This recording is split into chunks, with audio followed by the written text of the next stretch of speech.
vehicle that I've got in the shop today that I'm going to show you a couple things on is actually a 2015 Ram 5500 series. The procedure I'm going to show you pretty much will work on, I believe, 2014 as well. It can be 3500, 4500, 5500. I want to go ahead and show you about the rear fuel filter. Around 2014, they went ahead and added two fuel filters, one up front, one in the rear. Both of them have drains, both of them have water sensors in them as well. And some of them are located in a little different places. Some of them will be right above the rear drive shaft, right near the differential, mounted to almost close to the bottom of the bed. And then some of them are going to be on the left/driver's frame rail, about midway back. You'll see it located there. This one's actually a metal spin-off, almost like an oil filter, but it has a bottom opening where the drain as well as the water and fuel sensor will go. So I'm running you through step by step how to get that off. So let's go ahead and get started. Alright, so we're back up under the vehicle. We've located our rear fuel filter. Like I said, here's the actual drain on the bottom. Matter of turning it counterclockwise. You can actually attach a hose if you want, or if you've got a catch pan directly up under like I do, you can go ahead and just drain it.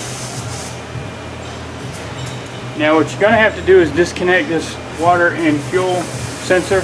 Just follow it up where it goes, squeeze in on the tab, pull it off, and get it to where you get to it. Now we're going to go ahead and separate the drain/water and fuel portion of the filter while it's still on the vehicle. That way we can grab it tightly with anything from a crescent wrench, for example, or slip joint pliers. We can get it off while the filter's in place, so we don't have to worry about both of them turning. Now, it looks as though it's already drained out. Well, once we remove that sensor, it's actually going to drop. We don't actually have more fuel come out, so we can go ahead and tighten that up. Move on to taking the filter, water and fuel sensor off. And it is plastic, so don't over squeeze or over tighten. And it has its own seal. That seal actually comes with the filter as well.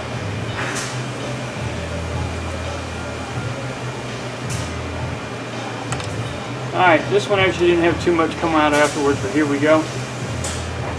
Now to get the metal canister off, I actually use an old style oil filter band clamp.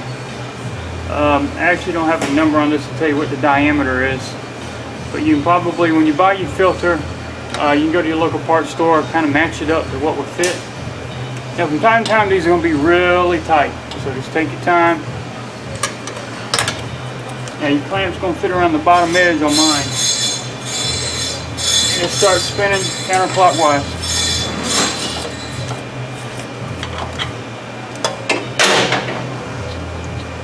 Now you're going to get more fuel coming out again. Just go ahead and let some of that drain.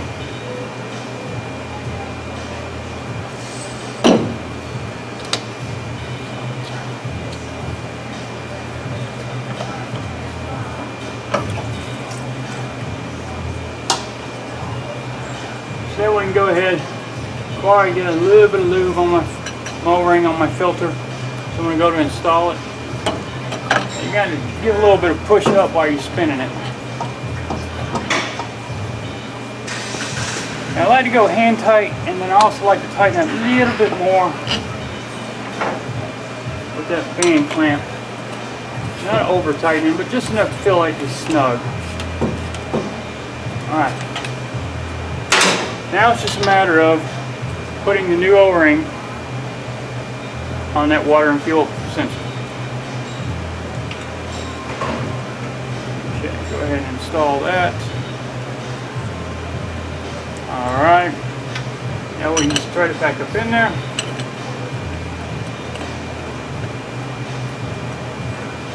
Taking care, make sure we don't cross thread. It is plastic.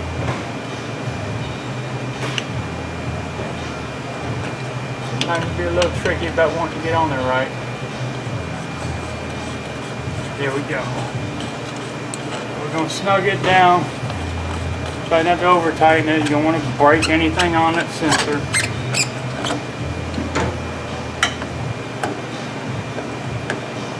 Just enough to be snug and not cause a leak. That should be good right there. Now we just route the connector back up, plug it in, make sure your drain's closed.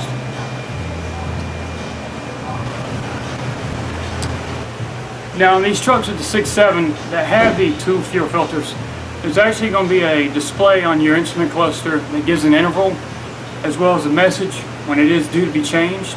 So we will have to make sure we reset that once we get the vehicle back on the ground. That means also at the same time you'll be doing both filters. Check out my video I showed previously that has the fuel filter on the front being replaced. So with that, along with this rear one, you'll have both of them knocked out. It doesn't take much time. Anybody can do it. Now when you go to crank it up, the video I showed on the front fuel filter, I mentioned that it may take a few spinning over cycles before it finally fills up both the rear filter and the front filter and gets all the air out of the system. You could be looking at approximately 3-4 crank attempts, and let's say each crank attempt might last about, I probably wouldn't let it last no more, about 5 seconds at the most. Cut it off, redo it again, cut it off, until it finally starts up and runs by itself. With that, I always appreciate you watching my videos. Always stay tuned for more, and please make sure you subscribe. That's one way you can get notified when more videos come out. Once again, thank you very much.